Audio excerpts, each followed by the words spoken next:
Você sabia que a descida do Cristo se deu 10.000 anos após a criação do novo mundo pós-dilúvio e que Deus não utilizou tanto o calendário como os cálculos judaicos para isso? Segundo a cosmologia judaica, a Terra só tem 25.773 anos. E segundo seus cálculos, o Messias só viria 6.000 anos após a criação. Só que isso é um tremendo erro, gente, porque o nosso Messias já chegou há 2.000 anos atrás. Então a Terra não tem 5.000, ela possui 2.000 anos a mais.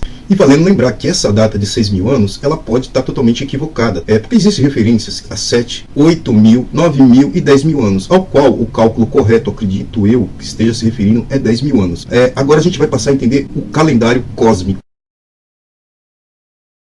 Percebam nessa imagem a Via Láctea, tá? E a posição do nosso sistema solar em relação a ele. O que se sabe hoje, segundo a ciência, né? A Terra ela dá volta em torno do seu sistema solar. Isso leva 365 dias, ou seja, um ano. Mas o que os antigos sabiam é que todo o sistema solar ele dá volta em torno dessa Via Láctea e de um conjunto, né, de estrelas fixas agrupadas, ao qual os antigos denominaram como constelações do zodíaco. E essa volta inteira leva 25.920 anos, dividida em 12 partes, caracterizada como eras. Cada era tem 2.160 anos. Isso já estava codificado no próprio calendário do zodíaco de Dendera, tá bom? No Egito. E basicamente os egípcios capturaram isso de culturas mais antigas, como é o caso dos sumérios, né? Que foi a primeira civilização desenvolvida e avançada que existiu sobre a face da Terra, tá bom? E segundo essas culturas antigas, o dilúvio se deu há mais de 10.000 anos atrás, justamente na entrada da Era de Leão, no período ao qual coincide com a ciência também determina, ou seja, no fim do período da última Era Glacial. E o curioso é que se você voltar atrás do período do dilúvio até o período ao qual o Cristo desceu na Terra, compreende-se com 10.000 anos certinho, ou seja, um período ao qual era também definido como o fim dos tempos. Se você quiser compreender mais sobre esse assunto, eu já deixei bem explicado nos meus vídeos sobre a segunda volta de Jesus já cumprida, parte 1 e parte 2. E nesse sentido, a gente começa a perceber uma certa miscigenação de crenças, tá?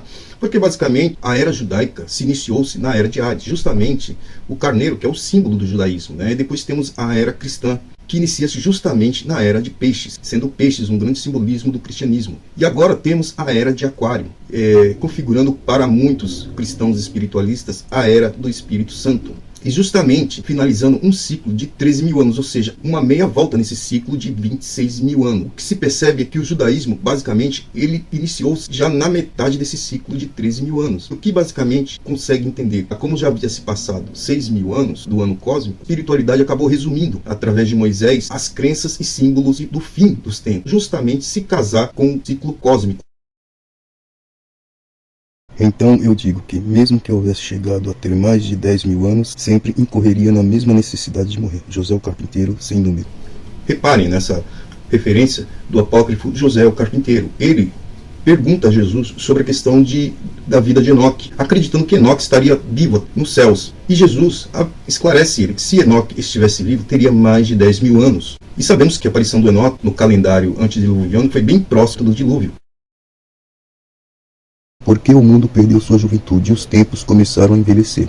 Com efeito, a idade está dividida em 12 partes, dos quais são já passada a 9ª e a metade da 10ª. Permanecem, por isso, 2 além da metade da 10ª parte. Quarto livro de Esdras, 14, 10, 11 e 12. Vocês perceberam que basicamente está dizendo o anjo Uriel a Esdras? Ele está explicando que 9.000 anos havia se passado, assim como a primeira parte do 10º. Gente, Esdras vivia no período ao qual estava o povo passando pelo exílio da Babilônia, 500 anos antes da chegada de Cristo. E justamente nesse período em Cristo e que se completaria 10.000 anos, tá? Ao período ao qual agora vivemos 12.000 e uma coisinha, ou seja, estamos finalizando um período de 13.000 anos, segundo o calendário cósmico e não judaico.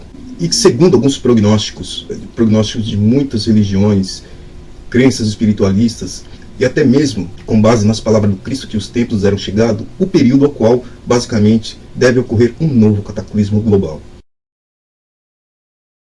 E resumindo esse assunto, gente, a grande maioria dos judeus ortodoxos, tá, e bem zelosos com as escrituras, eles não acreditam basicamente na teoria criacionista ao pé da letra. Eles entendem como uma forma simbólica e que cada dia criativo corresponde a milhares de anos. Tá aí mais uma prova que não se pode tomar muitos simbolismos e figurações ao pé da letra, como muitas pessoas fazem, não contrariando, achando que estão contrariando a vontade divina ou o próprio Deus.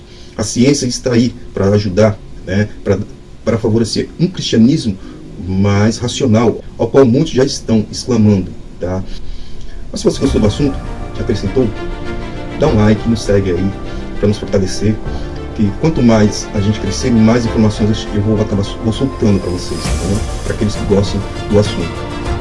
Meu nome é Walter J. Amorim, sou espírita, kardecista e universalista, administrador dos blogs Era de Aquário 2016.com.br e do espadademiguel.com.br. Compartilhe, tá? Ajude outras pessoas a ter esse tipo de informação. Fique com Deus e até o próximo vídeo.